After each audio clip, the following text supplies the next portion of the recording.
শিৱসাগৰ জিলাৰ 3টা স্থানৰ সমান্তৰালভাৱে ৰাজ্যৰ 20টা স্থানত এই যি ৱাৰ ডিল বা এই যি যুদ্ধৰ আখৰা কৰা হৈছে আৰু শিৱসাগৰ এই পৰিৱেশ আমি প্ৰথম পূৰ্বত সম্পৰ্কে দেখুৱাই আছো আৰু ক'ব লাগিব যে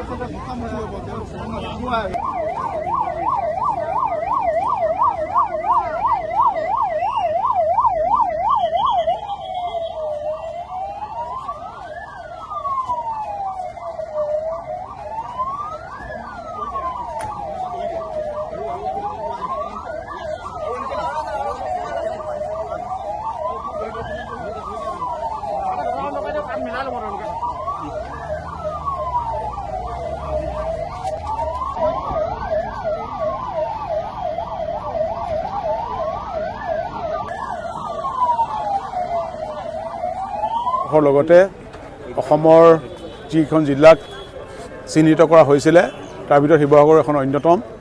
শিৱসাগৰ জিলাত আমি শিৱসাগৰ জিলা প্ৰশাসন অসামৰিক প্ৰতিৰক্ষা বিভাগৰ উদ্যোগত 3টা স্থানত আমি এই মক ডিল বা আখৰা আমি ইতিমধ্যে অনুষ্ঠিত কৰিলোঁ।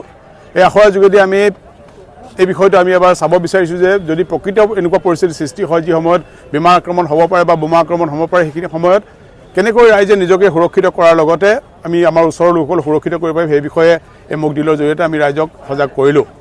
যদি পৰৱৰ্তী সময়বোৰত এনেকুৱা ধৰণৰ প্ৰকৃততে এনেকুৱা ধৰণৰ আক্ৰমণ হয় আমি এই ক্ষেত্ৰত আমি সকলোৱে আমি ভাবোঁ যে আমি নিজকে সুৰক্ষিত কৰি ৰাখিব পাৰিম।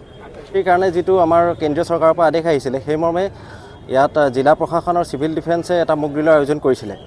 তো তাৰপিছত যেতিয়া এয়াৰ ৰেড ৱাৰ্ণিং অহাৰ লগে লগে চাইৰেন বজাৰ লগে লগে ব্লেক আউট হৈছিলে বা আপোনাৰ যিখিনি কৰিবলৈ কৰণীয় হ'ল তাৰপিছত যে খবৰ আহিলে যে যি 2-3টামান জেগাত ইয়াত বম ষ্ট্ৰাইক বা মিছাইল ষ্ট্ৰাইক হৈছে তাৰ কাৰণে অগ্নিকাণ্ড হৈছে আৰু মানুহ বহুত জখম হৈছে আৰু কিছুমান ঘৰ ধ্বংসপ্ৰাপ্ত হৈছে। সেইটো খবৰ পোৱাৰ লগে লগে আমাৰ শিৱসাগৰ আস্থানৰ যিবোৰ ৰেস্কিউ টেণ্ডাৰ ফায়াৰ টেণ্ডাৰ আছিলে আৰু কৰ্মী SDRFৰ ফায়াৰ কৰ্মী আছিলে তেওঁলোক আহি পেলাই আমি দৌলমুখ চাৰিআলি আৰু আমাৰ চেণ্ট্ৰেল মাৰ্কেট পইণ্টত আমি উপস্থিত হ'লোহি 4খন গাড়ীক লৈ।